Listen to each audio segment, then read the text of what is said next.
Alrighty, it's time for some things I like and then some things that I hate. So things I like today. So Russell Brand is one of the most creative minds out there. Russell is a fascinating guy. I've had several conversations with him. He is shockingly intelligent and also just eclectic as all hell. I mean, if you talk with him, it's sort of like watching somebody pick apples randomly off a tree. It's an amazing, it's a very strange and weird experience. He did a really good interview with Joe Rogan the other day. They were talking about the attempts by science to shut down all conversation around important topics surrounding COVID. And here's what Russell Brand had to say. And the horse medicine was the same. They had the option of saying, look, we don't know, that there's no evidence as yet that ivermectin is effective in these spaces because no one's trialing it, because there's no money in it, because science is a subset of Big Pharma and the economic imperatives that right everything. No one's doing experiments into natural immunity because natural immunity is not profitable. No one's doing those experiments are not being underwritten. There's no clinical trials for that because no one wants that data for vitamin D or for steroids or for all of the things that came out as ultimately effective once the profits have been gleaned. Okay, so he's not wrong about this. That Big Pharma obviously does not have a tremendous interest in researching natural immunity because there's no profit margin there. But that's what he's missing is that's where the government theoretically should step in, right? So when it comes to the government and lack of profit incentive, that would be like a question of the commons, right? Where there's a public good that needs to be pursued and isn't going to be pursued by private industry, and where the government has a rather large stake in determining whether natural immunity is just as good as vax immunity or better. And the government did nothing about it. That's the part that's insane. You're not surprised that Big Pharma didn't research natural immunity. Why would they? Again, that's not actually their job. They create drugs to solve problems. But if natural immunity were to be researched, wouldn't it be the government that could have saved billions and billions and billions of dollars by looking into natural immunity? And by the way, saved economies all across the world by looking into natural. Why didn't they do that? That's the real question. So I think Russell's answer would be that a lot of members of the government are kind of in the pay of Big Pharma. That's not a terrible answer, but I think that there's something else going on, which is that a lot of members of government like the control. They like being in control. And if they'd actually researched natural immunity, if they had looked at the data very early on from the Santa Clarita study that was done by Jay Bhattacharya, looking at the levels of antibodies that were prevalent in Santa Clarita, like really early on, then that might have undercut their entire argument for controlling every aspect of your life.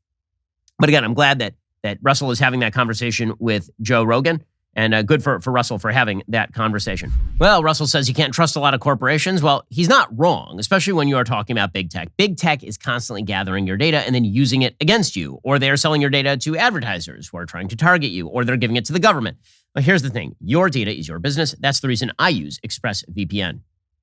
Every time you connect to an unencrypted network in cafes, hotels, airports, etc., your online data is not secure. Any hacker on that same network can access and steal your personal data. ExpressVPN creates a secure encrypted tunnel between your device and the internet. It would take a hacker with a supercomputer over 1 billion years to get past ExpressVPN's encryption. ExpressVPN works on all my devices. Just fire up that app, tap one button, and I am now protected. Get the VPN I trust to protect my online privacy. Visit expressvpn.com/pen. Get an extra 3 months for free on a 1-year package. That's expressvpn.com/pen. expressvpn.com/pen. There is no reason why you should be giving your data out for free to people who are taking advantage of you or who don't actually like you. Instead, protect your data the way I do. Visit expressvpn.com/pen. Get 3 extra months for free on a 1-year package.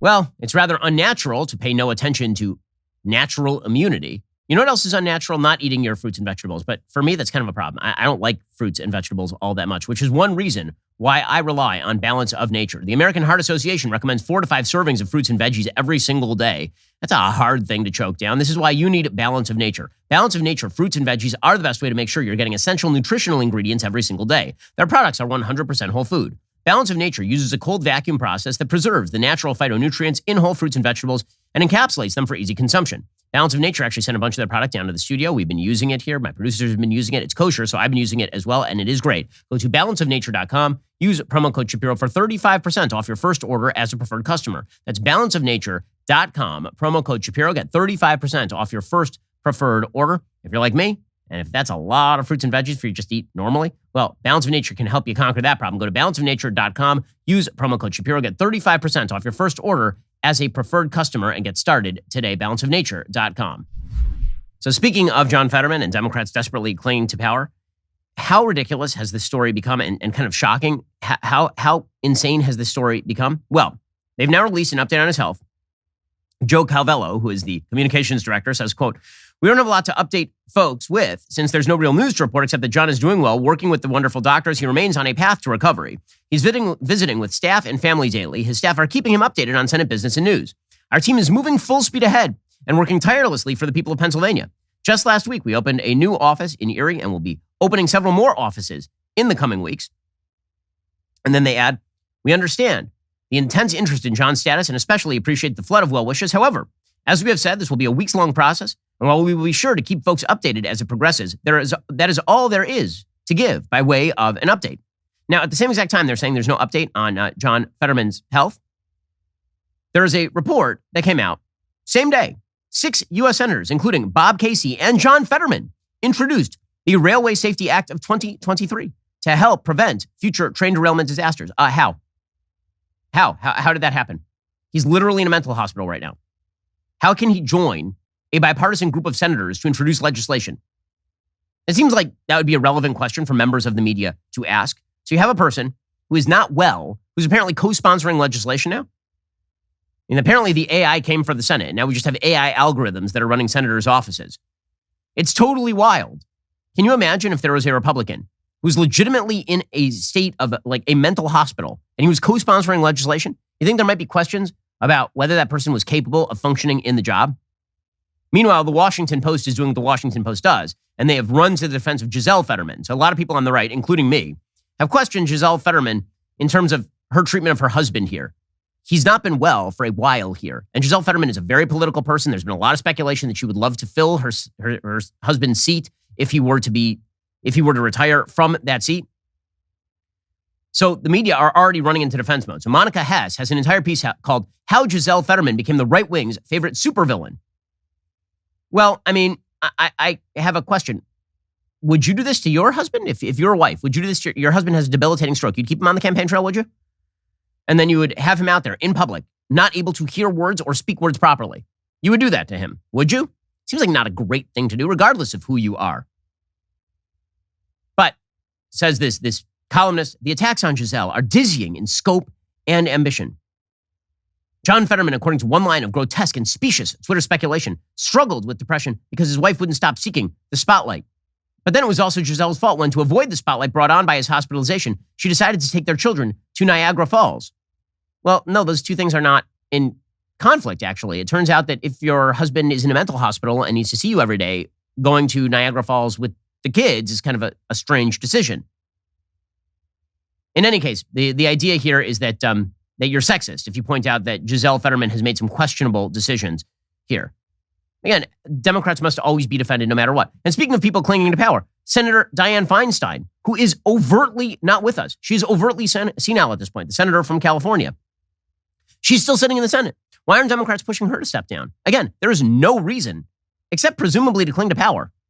I don't see any reason at all. Because again, Dianne Feinstein, who is 89 years old, is in the bluest state in America, California. Her replacement be appointed by Gavin Newsom, the Democratic governor. So why? She has said that she wouldn't seek another term in office already, so why not just retire her now? Why not appoint a successor? Except presumably that Gavin Newsom doesn't want the controversy of appointing another successor because he had to do this with Kamala Harris when she became vice president. And he appointed the unknown Alex Padilla to fill that particular seat. All this is creating a real problem for Democrats, actually, because John Fetterman is not president. Bob Casey had prostate cancer surgery last month. He's back at work. But now Dianne Feinstein is in the hospital, which means that they don't actually have a governing majority at this point. Meanwhile, speaking of Democrats who have so far escaped scrutiny for what appears to be rather corrupt behavior, apparently House ethics investigators say they have evidence that Representative Alexandra Ocasio-Cortez, so fresh, so faced, the freshest face whoever fresh-faced, she ran afoul of congressional rules after she was slow to reimburse vendors for clothing and other expenses tied to her participation in the 2021 Met Gala. Why, it's almost like the socialists who inhabit the squad are very fond of using other people's money to pay off all of their friends and family members. We just had a story about Cori Bush, another member of the squad. She's an adjunct member of the squad who was apparently paying tens of thousands of dollars to the security contractor who didn't actually have a security license, and she ended up marrying that guy. And you have Ilhan Omar with all of her payments to the guy who would later become her latest husband, who she's not related to. Apparently, that was the allegation anyway. So very weird how all of your favorite socialists are happy to use everybody else's money, including campaign money, to benefit people they personally know. It's quite fascinating. Alrighty, guys, the rest of the show continues right now. You're not going to want to miss it. We'll jump into the mailbag. If you're not a member, become a member. Use code Shapiro at checkout for 2 months free on all annual plans. Click the link in the description and join us.